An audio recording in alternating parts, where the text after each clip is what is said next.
कांग्रेस सांसद गीता कोड़ा ने बीजेपी का दामन थाम लिया है। कांग्रेस के लिए ये झटके सा है। कांग्रेस सांसद गीता कोड़ा के बीजेपी में शामिल होने पर मंत्री हफीजुल हसन ने विवादित बयान दे दिया है।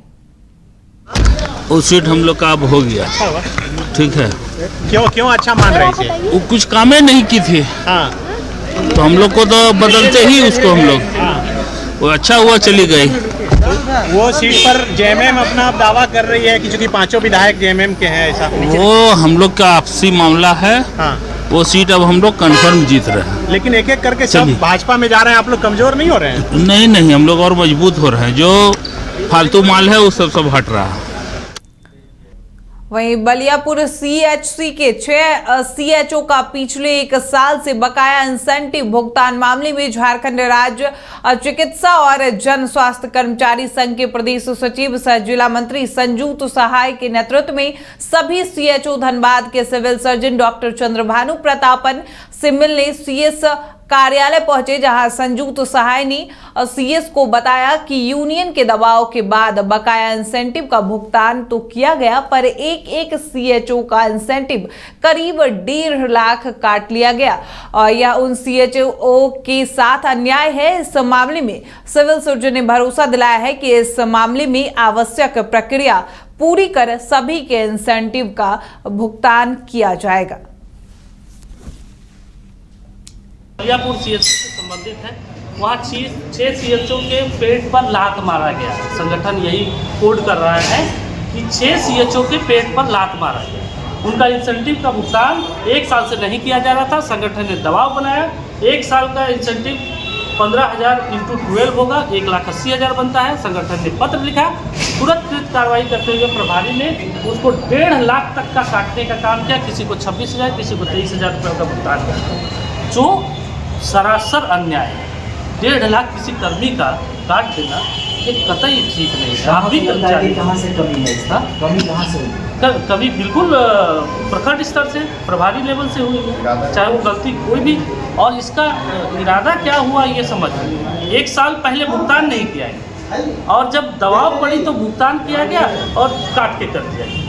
1.5 लाख रुपये काट दिया। अगर आप कम ही था, मेरा इंडिकेटर कम था या काटना ही था, तो मंथली भुगतान आपने क्यों नहीं किया था? 1 साल का वेट क्यों किया था? अभी सीएस से वार्ता हुआ तो सीएस ने क्या? सिविल सर्जन साहब का पॉजिटिव अप्रोच रहा है। अब हम लोग 7 दिन के लिए बोले हैं सिविल सर्जन साहब को। 7 दिन में अगर ये फैसला नहीं होता है तो आगे की रणनीति तय करेंगे। लिस्ट उधर ले रहे हैं, लिस्ट लेकर के एक का चेक करेंगे कि क्यों नहीं दोगे। चाहे डीडीएम नहीं दे रहे हो, डैम नहीं दे रहे हो, या वहाँ के एमओआईसी और बाकी लोग, हमको इससे कोई मतलब नहीं है कि कौन नहीं दे रहा है। कितने दिनों में मतलब है कि अब देना है, कौन देगा। कितने दिनों में इन लोगों को इंसेंटिव मिल जाए? बतला सकते हैं हम आपके धनबाद जिला का एक नोट बोर्ड को नहीं चेक किया कि कौन कई बार, मतलब इन लोगों को मिलेगा ना सर, जो भी बकाया राशि से मिले है। और सब हमको ये बजट का दिन खत्म होने के पहले दे जी, क्या वो भी दिन अब बहुत कम बचा हुआ है। इन लोगों का जो मांग है, जो इंसेंटिव की मांग, उनके मतलब रिलीज हो जाए। सबसे पहले पैसा ही है, उसके बाद दूसरा चीज है। तो पहले पैसा को कंप्लीट करेंगे, उसके बाद उसमें से 1-2 आदमी को बुला करके पूछेंगे। डुमरी के श्री रेलवे गेट बरमसिया में हो रहे निर्माण कार्य में अनियमितता को लेकर सवाल उठ रहे हैं। इलाके में पथ निर्माण, गार्डवाल, पुल या पीसीसी निर्माण में घोर अनियमितता की वजह से ग्रामीणों में भारी नाराजगी है। गुस्साए ग्रामीणों ने इस संबंध में उपायुक्त को आवेदन दिया है।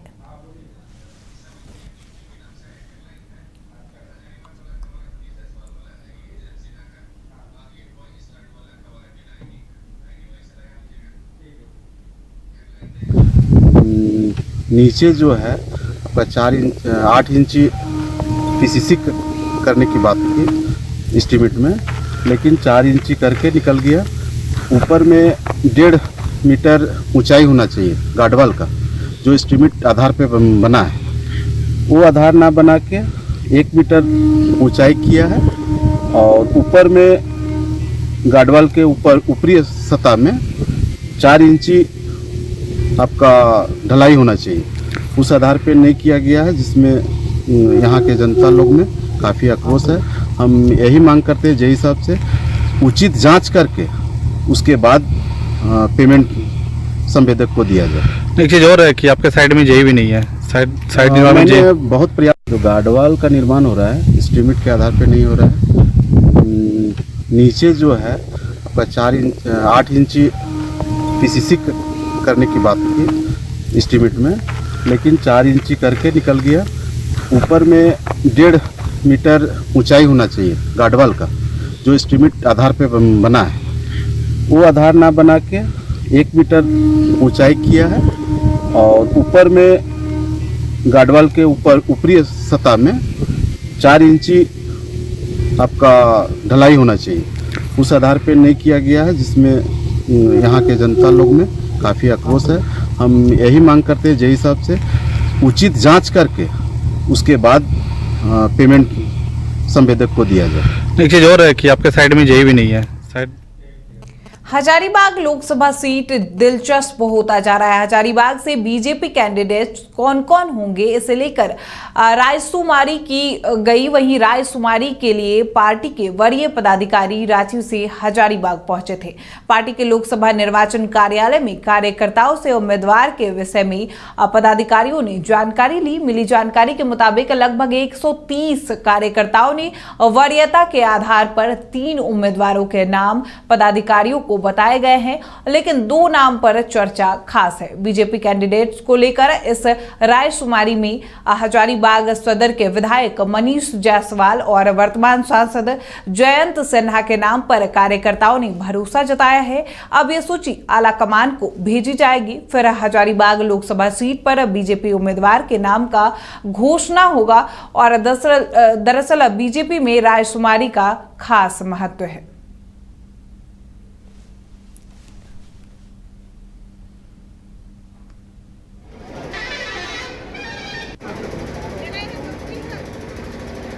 लोकतांत्रिक पार्टी, आपको मालूम है कि परमादरणीय प्रधानमंत्री जी ने लोगों के राष्ट्रीय अधिवेशन में बताया कि अगर लोकतंत्र के लिए कोई भी खतरा हमारे देश में तो वो वंशवाद है, परिवारवाद है। और सब जो हमारे विपक्ष के दल हैं सब परिवारवादी हैं, सब एक परिवार से उनका कब्जा हुआ पड़ा है। और वहाँ इस प्रकार का लोकतांत्रिक जो प्रक्रिया हम लोगों की अभी रायशुमारी की चल रही है, कोई कभी कल्पना भी नहीं कर सकता। ये भारतीय जनता पार्टी की खूबी है, भारतीय जनता पार्टी की ताकत है, भारतीय जनता पार्टी की अनोखा योगदान है कि ये कार्यकर्ताओं की पार्टी है, लोकतंत्र की पार्टी है। और इसलिए हम लोग सब लोग स्वागत करते हैं कि इस प्रकार से रायशुमारी हर कार्यकर्ता का जो राय है, हर कार्यकर्ता की जो सोच है, वो एकदम निष्पक्ष तरीके से लोग बच्चों को दिला रही है क्वालिटी एजुकेशन, तो अब धनबाद से बाहर जाने की जरूरत नहीं, क्योंकि धनबाद में ही खुल गया है DY पाटिल इंटरनेशनल स्कूल, जहां लड़कियों से नहीं ली जाती है एडमिशन फी। साथ ही इस साल एडमिशन लेने वाले स्टूडेंट को जब तक वो स्कूल में पढ़ेंगे तब तक ट्यूशन फी में मिलेगी 20% की छूट। Quality faculty, STEM lab, big play ground, bus facility यानी complete student friendly environment. DY Patil International School, Kailashpuram, near Memco मोड़, धनबाद। Admission open.